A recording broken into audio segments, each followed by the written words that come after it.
Action. తులారాశి ఫలితాలు. చిత్త 3-4 పాదములు, స్వాతి 1-2-3-4 పాదములు, విశాఖ 1-2-3 పాదములలో జన్మించిన వారు తులారాశికి చెందును. ఆదాయం 02, వ్యయం 08, రాజపూజ్యం 01, అవమానం 05.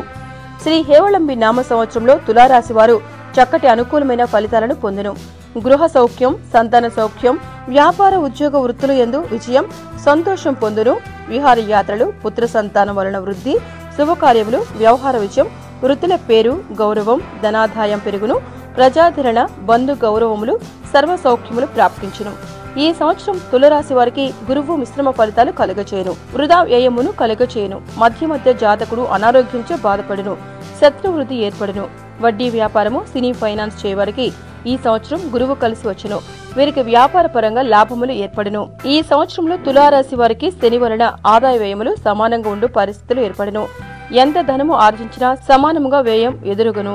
శ్రీ హేవళంబి నామ సంవత్సరంలో సంవత్సరమంతా రాహు అనుకూలమైన ఫలితాలనే కలిగించును. భూ సంబంధమైన వ్యాపారములు లాభించును. ప్రయాణములను ఏర్పరచును. కేతువు విద్యార్థులకు తీవ్ర శ్రమను కలిగించును. విద్యార్థులు పోటీతత్వం కలిగి శ్రమించవలను. స్త్రీ సంతానానికి ఆరోగ్య సమస్యలను ఏర్పరచును. తల్లిగారికి లేదా మాతృవర్గీయులకు మంచిది కాదు. మీకు ఈ వీడియో నచ్చితే ఒక లైక్ కొట్టండి, లేకపోతే కామెంట్ చేయండి. బట్ సబ్స్క్రైబ్ చేయడం మర్చిపోకండి.